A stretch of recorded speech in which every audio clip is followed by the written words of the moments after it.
자, 베드로전서 2장 9절 말씀. 누구 전화 왔네?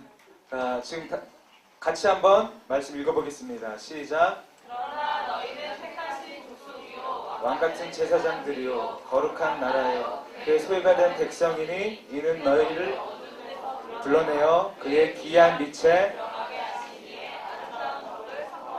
하십니다. 이 말씀이 정말 중요한 말씀이에요. 어른이 되면 만 18세가 되면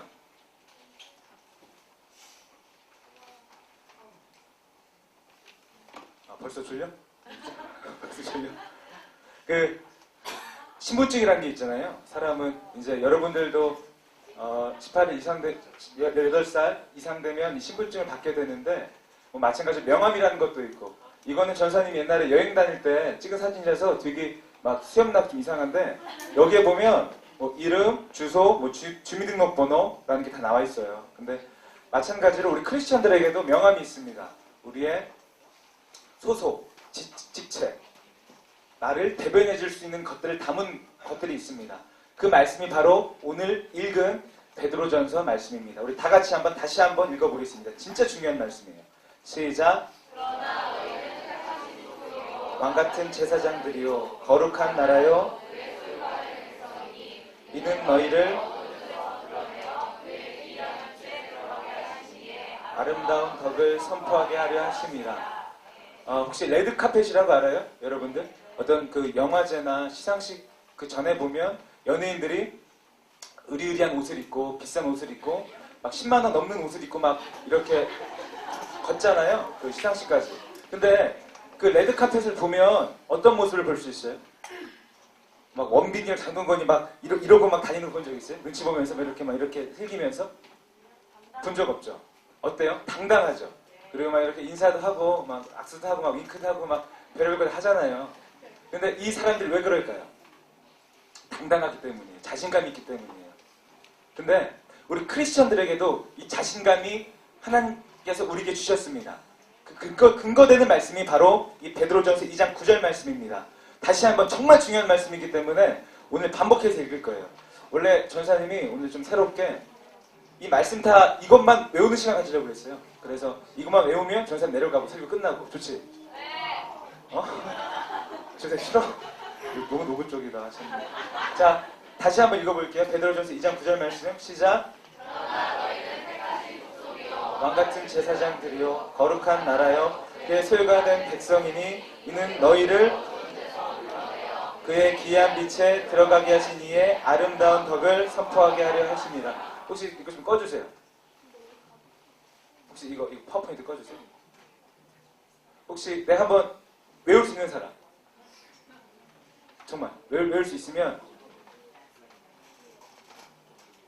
없지? 진짜 끝내려고 했는데 외운 사람 있으면 진짜 이 말씀 외운 사람 있으면 자 다시 한번 말씀 보겠습니다. 근데 이 말씀 정말 중요해요. 전사님이 이거는 100번 강조해도 이 성경 안에서 정말 성경의 진리 같은 보석 같은 말씀들이 있는데 그 중에 하나인 말씀입니다. 다시 한번 읽어보겠습니다. 시작. 그러나 너희는 택하신 족속이요 왕같은 제사장들이요 거룩한 나라요 그의 소유가 된 백성이니. 여기까지. 우리는 하나님의 아들 딸들입니다. 우리는 하나님의 자녀들입니다. 정말 이건희 아주 잘생기고 돈 많은 어떤 사람보다 더 높으신 하나님의 아들 딸들입니다. 그렇기 때문에 우리는 높은 자신감을 가질 수 있습니다. 하나님께서는 우리에게 왕같은 제사장이라고 말씀하셨습니다. 그리고 우리를 택해 주셨다고 말씀하셨습니다. 우리를 그의 나라의 백성이라고 말씀하셨습니다. 이 말씀을 절대 놓지 않는, 잃지 않는 우리 귀한 비전벤처 친구들 되었으면 좋겠습니다. 자, 2장 10절에 보면 이런 말씀이 나와요. 하나님께서 너희가 전에는 이 백성이 아니었대요.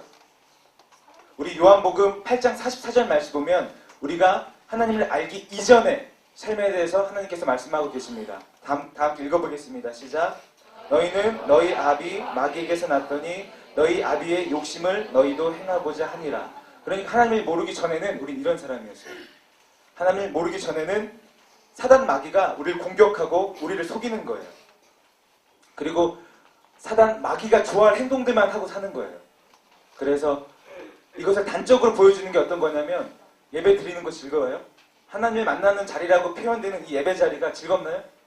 아, 즐거워요? 즐거운데 왜 찬양할 때 여러분들 표정 보면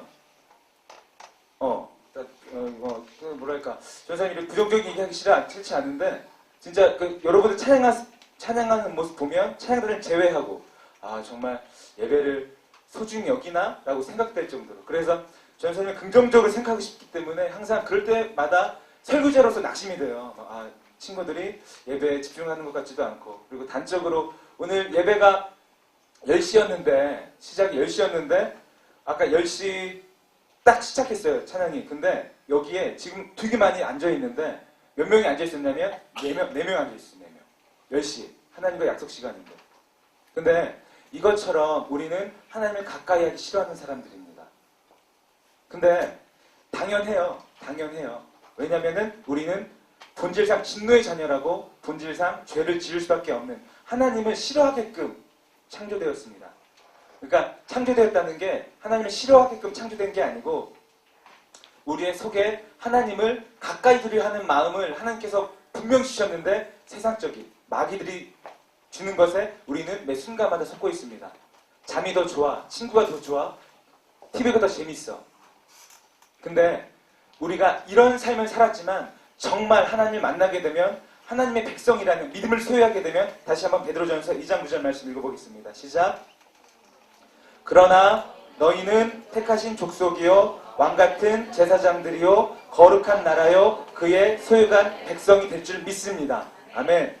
하나님께서 창세기에 아담과 하와를 창조하셨잖아요. 근데 아담과 하와가 선악과를 먹기 이전까지는 정말 완전한 세상이었어요. 정말 서로 막 사자들이랑 같이 뛰놀면서 막 이렇게 삼육구도 해가면서 말이야.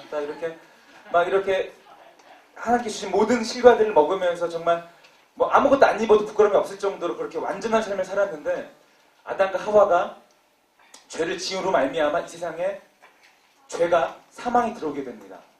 그래서 인간들은 더욱더 가지려고 해요. 만족을 하나님께 두지 않고 다른 것에 두게 됩니다.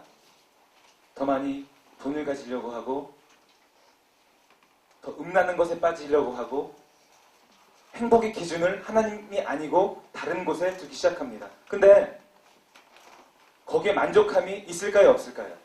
항상 전사님 말하지만 그것에는 진정한 만족함이 없습니다. 왜냐하면 사람은 여기서 이야기하는 것처럼 너희는 너희 아비 마귀에서 났더니 너희 아비의 욕심을 너희도 행하고자 하니라. 더 많이 가지려고 합니다. 더 많이 누리려 합니다. 근데 여기에 참된 만족이 없습니다. 예를 들어 지금 여기가 되게 껌껌해요. 여기 되게 어두워요. 여기 되게 어두운데 어두운 데서 우리가 빛을 비추게 하려면 환하게 하려면 어떻게 해야 되죠? 불을 켜야 되죠. 그럴 땐 우리가 이 어둠을 몰아내려고 막 소리 지르고 막 발버둥 치고 막 이렇게 막 고함 지르면서 이렇게 해도 어둠은 물러나지 않습니다. 어둠은 어떻게 해야지 물러날 수 있냐면 바로 촛불 하나로도 그 어둠은 물러날 수 있습니다. 이것이 빛입니다. 우리가 세상에서 아무리 참되게 바르게 산다고 발버둥 치더라도 예수의 빛이 내 안에 없으면 그것은 모두 헛것입니다. 그것을 성경에서는 이야기하고 있습니다. 그러면 하나하나씩 우리 한번 이야기해 보겠습니다. 자, 하나님께서 우리를 택하셔서 본문처럼 첫째 우리는 뭐라고 말씀하셨죠? 2장 9절 계속 이렇게 보여주세요. 첫째, 우리는 택하신 족속이라고 말씀하십니다. 그러니까 하나님께서 우리를 택해주신 거예요. 우리가 하나님 선택한 게 아니고 여러분들 여기 앉아있는 게 여러분들이 의지적으로 온 게 아니고요. 택해주셨기 때문에 이 자리에 있는 거예요. 여러분들에게 믿음의 아버지 어머니를 허락해 주셨으니까 그것 하나님의 주권입니다. 그리고 친구의 권유를 통해서 그 모든 것들이 우연이 아니고요. 하나님께서 우리를 택해 주셨기 때문에 이 자리에 있게 되는 것인 줄 믿습니다. 이것이 은혜입니다. 두 번째, 왕같은 제사장이라고 말씀하십니다. 제사장은 뭐냐면 예전에 한마디로 얘기하면 제사장은 이스라엘 백성과 그리고 하나님을 이어주는 중간자였어요. 근데 하나님께서는 구약시대 제사장의 역할을 우리도 감당할 수 있다고 말씀하십니다. 뭐냐면 세상과 하나님을 이어주는 우리는 한 사람 한 사람이 예배자고 제사장입니다. 우리는 하나님께서 우리에게 뭐라고 말씀하셨다고요? 왕 같은 제사장이라고 말씀하셨습니다. 세상을 대신해서 하나님 앞에 서서 지속적으로 기도하고 회개하고 하나님과 세상을 이어줄 수 있는 왕 같은 제사장으로 우리를 삼아주셨습니다. 셋째, 우리를 거룩한 나라라고 말씀하셨습니다. 여기서 말하는 거룩하다는 것은 어떠한 웅장하고 장엄하고 무거운 거룩한 게 아니고 구별되다는 뜻이에요. 우리는 세상과 똑같지 않습니다. 여러분들이 흔히 착하기 쉬운데 구원은 간단한 게 아니에요. 구원은 하나님을 믿는다는 믿음으로 가는 것은 당연합니다. 천국은. 근데 믿음은 여기서 헷갈리지 말아야 돼요. 여러분들 교회 나왔다고 구원받은 게 아니고요. 하나님을 믿는다는 지적인 동의만으로 구원을 받은 게 절대 아닙니다. 우리 삶에서 세상과 구별되는 발버둥이 있어야 합니다. 우리가 알고 있어야 돼요. 우리가 구원받은 백성이라는 확신은 가져야 되면 분명하지만 매 순간마다 이것을 확신함으로 갈 수 있는 나를 돌아봐야 합니다. 내가 정말 세상과 구별된 사람인가? 세상과 똑같다면 우리가 왜 거룩한 백성입니까? 우리가 세상과 똑같다면 지금 베드로 전서에 나오는 말씀처럼 어떻게 우리가 하나님 나라의 백성이라고 말할 수 있겠습니까? 자, 넷째, 우리는 뭐죠? 주의 소유된 백성입니다. 우리의 모든 소유가 누구에게 있다고요? 바로 하나님께 있습니다. 우리의 모든 소유가 하나님께 있습니다. 우리에게 있는 게 아니고요. 부모님에게 있는 게 아니고 내 이성 친구에게 있는 게 아니고 우리의 시간, 우리의 달란트, 우리의 재물, 우리의 목숨까지도 모두 하나님께 달렸습니다. 그래서 우리는 크리스찬들은 어떤 삶을 살아야 되냐면 무엇을 하든 하나님께 영광을 돌려야 돼요. 좋은 학교에 취직해도 많은 재물을 가져도 그리고 많은 친구들을 가져도 가정이 화목해도 그 모든 것이 하나님의 영광됨을 믿어야 할 줄 믿습니다. 아멘. 이렇게 우리가 베드로전서 2장 9절처럼 우리에게 단순 명료하게 우리의 신분을 하나님께서 말씀해주고 계십니다. 자, 다시 한번 2장 9절 말씀 읽겠습니다. 시작. 그러나 너희는 택하신 족속이요 왕 같은 제사장이요 거룩한 나라요 그의 소유가 된 백성이니 이는 너희를 어두운 데서 불러내어 그의 귀한 빛에 들어가게 하신 이에 아름다운 덕을 선포하게 하려 하십니다. 만약에 전사님 오늘 이번 주 말씀 베드로전서 2장 9절 말씀을 이번 주에 외워서 다음 주 전사님 앞에 와서 다 외운 친구들에게 전사님 선물 줄게요. 근데 다음 주 전사님 여기 안 올라고. 농담 아니고 진짜 전사님 와서 전사님 저 다 외웠는데 하고 이 말씀 저한테 외우면 진짜 전사님 선물 줄게요. 내가 왜 처음부터 이 말씀을 계속 강조하냐면 제가 너무 안타까워서 그래요. 여러분들이 세상과 비교하지 마세요. 여러분들은 하나님의 아들, 딸들입니다. 세상 누구보다 존귀한 사람들이에요. 내 친구가 더 많이 가졌다고? 내 친구는 저기 레미안 아파트 100평에 살아요. 근데 내 집은 비교하지 마세요. 내 친구는 되게 예쁘고 잘생겼는데 저는 비교하지 마세요. 왜냐하면 다시 한번 읽어볼게요. 시작. 그러나 너희는 택하신 족속이요 왕같은 제사장들이요 거룩한 나라요 그의 소유가 된 백성입니다. 아멘. 아멘. 근데 여기서 문제가 있어. 신앙의 아이러니가 항상 쉽죠, 그죠? 이렇게 고백하고 이렇게 말씀 들을 때는 소망이 생기는데 세상이 녹록지 않잖아요, 그죠? 세상 사는 게 이런 신앙을 지켜야 되는데 이런 신앙을 유지해야 하는데 그렇게 쉽지 않은 게 신앙생활입니다. 세상은 교회와 달라요, 그죠? 근데 이 세상에서 우리가 어떻게 이길 수 있을까? 그게 바로 우리의 숙제입니다. 우리 말씀 한번 보겠습니다. 자, 고린도후서 4장 7절에서 10절 말씀입니다. 시작. 우리가 이 고백을 질그릇에 가졌으니 이는 심히 큰 능력은 우리가 사방으로 우겨썸을 당하여도 쌓이지 아니하며 답답한 일을 당하여도 낙심하지 아니하며 박해를 받아도 버림받지 아니하며 거꾸라짐을 당하여도 망하지 아니하고. 전사님은 우리를 왕같은 제사장이라고 하고 신적인 존재라고 계속 말씀하시는데 그러면 하나님께서 애당초리를 지을 때 왜 완전하게 만들었으면 됐잖아요. 죄도 안 짓게. 뭔가 좀 영들처럼 그리고 완전한 사람들처럼 죄도 안 짓게 만들면 정말 이 세상이 완전하지 않습니까? 근데 왜 이 세상은 악독으로 가득합니까? 하나님을 모르는 사람들이 왜 나보다 더 잘 되는 것 같이 느껴지고 왜 이렇게 비교할 수밖에 없는 상황을 하나님께서 만드셨습니까? 라고 반문할 수 있습니다. 근데 여기서 이야기한 것처럼 하나님께서 우리를 이 보배를 질그릇에 가졌으니라고 말씀하십니다. 질그릇은 뭐냐면 깨지기 쉽다는 얘기예요. 근데 여기 하나님 의도성이 있습니다. 우리가 하나님께서 왕같은 제사장이라고 말씀하셨는데 우리 항상 넘어져요. 죄악 가운데 넘어지고 사람들의 말로 인하여 상처받고 깨지기 쉬운 사람들입니다.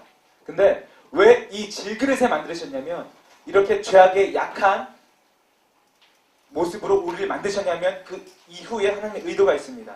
자, 우리가 이 보배를 질그릇에 가졌으니 자, 읽어볼게요. 시작. 이는 심히 큰 능력은 하나님께 있고 우리에게 있지 아니함을 알게 하려 함이라. 뭐라고요? 이 모든 능력이 사람들이 교만해진다는 거예요. 내가 완전해지면, 내가 더 가지면, 내가 하나님 보기에 합당한 삶을 산다고 생각하면 사람들은 오히려 더 교만해집니다. 그것의 대표적인 사건이 뭐죠? 바로 구약에 나오는 바벨론 탑 사건입니다. 바벨탑 사건입니다. 우리가 알아야 할 것은 무엇이냐면 그렇기 때문에 우리는 매 순간 하나님을 의식하는 삶을 살아야 합니다. 우리는 매 순간 하나님을 의식하는 삶을 살아야 합니다. 우리가 예전에 이런 찬양이 있어요. 뭐냐면 예수 닮기를.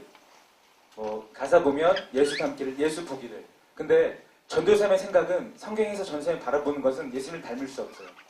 우린 인간입니다. 우리 순간마다 본질상 진노의 자녀이기 때문에 죄를 지을 수밖에 없는 사람인데 예수님을 닮으려 하는 그 노력은 있어야 해요. 근데 우리는 절대 예수님을 닮을 수 없습니다. 방향은 있을 수 있지만 우리의 가진 실력이 되지 않습니다. 그럼 어떻게 하면 가능하냐면 우리는 말로 선포해야 합니다. 같이 한번 따라해 보겠습니다. 나는 예수님과 더불어 의롭게 되었다. 나는 예수님과 더불어 의롭게 되었다. 나는 예수님으로 말미암아 거룩하게 되었다. 여러분들 아주 지금 전선의 본질적인 설교를 하고 있는데 예수님께서 우리들을 위해서 이 땅에 오셨습니다. 신인 예수님께서 우리를 위해서 이 땅에 오셨습니다. 그리고 십자가에 못 박혀 죽으셨습니다. 이 진리를 믿으세요? 지적인 동의가 아니고 정말 이 진리를 믿습니까? 이 진리를 우리가 진정으로 믿고 진정으로 믿을 때에 우리 안에 예수님이 계시고요. 예수님 안에 우리가 거할 수 있습니다. 예수님의 부활이 내 안에 살아 움직이는 부활의 역사가 될 수도 있습니다. 기독교의 신앙이 왜 중요하고 기독교가 왜 세상에 빛이 될 수 있냐면 그리고 다른 종교와 다른 게 있다면 바로 기독교의 구원은 믿음에 있습니다. 근데 그 믿음은 가진 사람이나 못 가진 사람이나 잘난 사람이나 못난 사람이나 다 동일하게 우리에게 주어진 것입니다. 근데 여기서 자유의지가 발동해요. 여기서 우리의 선택이에요. 믿고 안 믿든 그것은 여러분들의 자유입니다. 근데 이것을 진심으로 믿을 때에 하나님께서는 우리에게 다시 한번 돌아갑니다. 베드로전서 2장 9절의 말씀을 우리에게 허락하셨습니다. 다시 한번 읽어보겠습니다. 시작. 우리가 예수님을 정말 예수님의 피 흘림의 부여를 정말 진심으로 믿을 때에 우리를 어떻게 해주셨다고요? 시작. 그러나 너희는 택하신 족속이요 왕같은 제사장들이요 거룩한 나라요 그의 소유가 된 백성이라고 하나님께서 말씀하셨습니다. 이것이 기독교의 본질입니다. 우리가 믿어야 합니다. 단순히 맹목적인 믿음이 아니고요. 단순히 맹목적으로 내가 말하니까 믿는 게 아니고 여러분에게 자유주의를 허락하셨습니다. 지금 이 자리에 앉아있다고 하더라도 전사님 말씀에 전사님 말에 성경 말씀에 이렇게 하는 사람도 있을 거예요. 근데 깨닫는 것이 복입니다. 깨닫는 것이 믿음입니다. 이 시간 믿음을 결단해야 할 줄 믿습니다. 계속 입으로 고백했으면 좋겠어요. 그래서 전사님은 항상 이제 뭐 어떠한 형식적인 게 아니고 막 기도할 때 예수피라고 외치거든요. 근데 이게 어떤 뭐 주문 같은 게 아니고 그만큼 예수님의 보혈이 우리를 깨끗하게 할 수 있습니다. 목사님들만 저만 뭐 주의 종들만 뭐 치유기도 할 수 있는 것이 아니고요. 그 예수님이 우리 안에 계시면 우리도 악한 마귀를 선포함으로 물러가게 할 수 있습니다. 그것이 바로 예수님의 능력입니다. 이것이 바로 왕같은 제사장으로 우리를 동일하게 제사장으로 삼아주신 하나님의 목적인 줄 믿습니다. 우리가 이런 확실한 신분 의식을 가지고 있을 때 하나님께서 우리에게 선물들을 또 허락해 주십니다. 우리 한번 창세기 49장 25절, 26절 말씀 보겠습니다.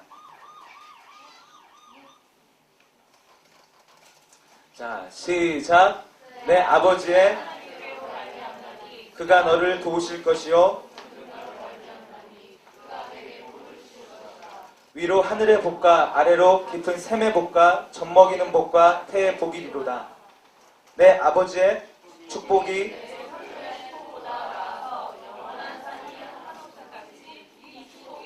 요셉의 머리로 돌아오며 그 형제 중 뛰어난 자의 정수리로 돌아오리로다. 이 말씀은 무슨 말씀이냐면 야곱이 이제 죽기 전에 유언처럼 자기 자식들에게 예언자적인 축복 기도를 합니다. 그때 특별히 요셉에게 축복해준 말씀이 바로 이 말씀입니다. 근데 여기에서 보면 야곱이 어떻게 요셉을 축복하냐면 요셉에게만 머무는 것이 아니고요. 요셉과 함께하고 있는 요셉의 식솔들, 요셉이 만나는 사람들, 요셉의 주위 있는 사람, 모든 사람들까지 축복받을 수 있다고 야곱은 축복해줍니다. 다시 한번 읽어보겠습니다. 시작. 내 아버지의 하나님께로 말미암나니 그가 너를 도우실 것이요 전능자로 말미암나니 그가 내게 복을 주실 것이라. 위로 하늘의 복과 아래로 깊은 샘의 복과 젖먹이는 복과 태의 복이리로다. 내 아버지의 축복이 내 선조의 축복보다 나아서 영원한 산이 이 축복이 요셉의 머리로 돌아오며,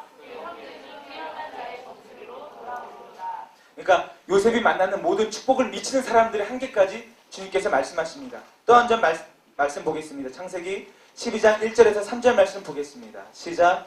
너를 축복하는 자에게는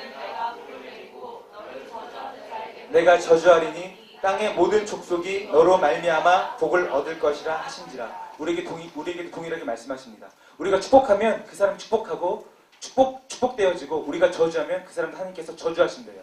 이것은 무엇이냐면 우리가 그만큼 놀라운 신분을 가진 사람입니다. 절대 여러분들 자신을 하찮게 여기지 마세요. 여러분들 때문에 여러분들 학교 공동체가 가족 공동체가 살 수 있습니다. 낙심되어져 있는 그 자리에서 여러분들 한 사람 때문에 실망되어 있는 여러분의 친구가 살아날 수 있습니다. 가족이 살아날 수 있습니다. 하나님께서 우리에게 이 모든 것들을 말씀에서 약속하셨습니다. 우린 이런 삶을 살아낼 수가 있습니다. 근데 선생님 다시 한번 말하죠. 어떻게 할 때 가능하다고요? 하나님을 전심으로 믿을 때에, 하나님을 진심으로 믿을 때에, 나의 머릿속에서 단순히 지적동의하는 믿음이 아니고요. 아, 내가 정말 하나님의 아들이구나. 예수님께서 나를 위해서 이 땅에 내려오셨구나. 나를 위해 피 흘리셨구나. 간단하지만 정말 순전한 이 진리를 붙잡을 때 하나님께서는 베드로전서 2장 9절의 말씀으로 우리를 다시 한번 축복하십니다. 자, 다시 한번 읽어보겠습니다. 시작. 그러나 너희는 택하신 족속이요 왕같은 제사장들이요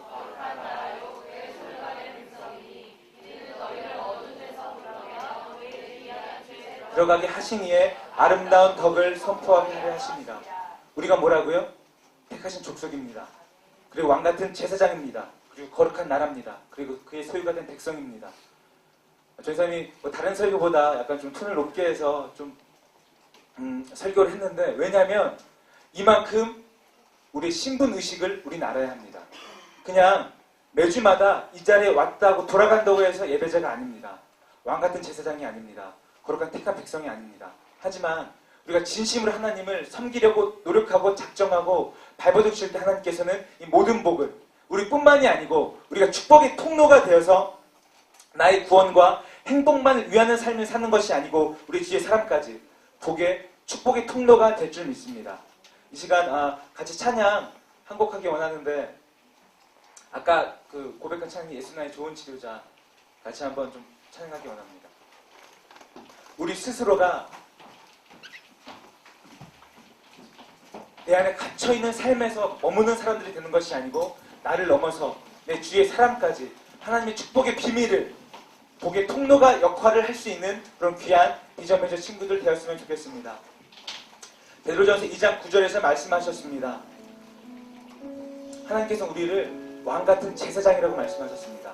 그리고 하나님께서 우리를 택해주셨대요. 이것이 바로 은혜의 비밀입니다. 우리가 노력해서 택하실 수 있는 것이 아니고 우리가 어떤 행위를 통해서 하나님의 복을 받는 것이 아니고 하나님께서 우리를 택해주셨대요. 그렇다면 이 자리가 얼마나 귀한 자리인 줄 여러분 아시겠죠? 이 자리는 단순한 자리가 아니에요. 단순한 시간이 아니에요. 그냥 엄마 아빠 깨웠으니까 가야 되니까 그냥 민기적거리면서 오는 자리가 아니고 하나님께서 나를 만나주시기 위해서 우리를 택한 장소, 시간이 바로 이 시간입니다. 이 시간을 누구보다 무엇보다 귀하게 여겨야 합니다. 이것이 바로 신앙의 출발입니다. 하나님, 이 시간 그러기 위해서 하나님 내 힘으로 되지 않습니다. 이것 또한 전세 말씀을 들었지만 맞는 것 같지만 이것 또한 내 힘으로 되지 않습니다. 하나님, 내 안에 상한 심령이 있습니다. 하나님, 내 안에 게으름이 있습니다. 나는 하나님보다 더 하나님을 더 좋게 여기는 것들이 있습니다. 우선순위 하나님보다 더 높은 것들이 있습니다. 이 모든 헛된 마음들, 상한 마음들, 하나님 나를 치료해 주십시오. 예수님께서 치료자 되셔서 나를 치유해 주셔서 우리가 치유된 마음으로 주님께 나가기 원합니다. 그럴 때 하나님께서 우리에게 주신 복들을 풍족하게 누리게 될 것이라고 확신합니다. 하나님, 이 찬양 찬양하면서 그 마음 결단하겠습니다.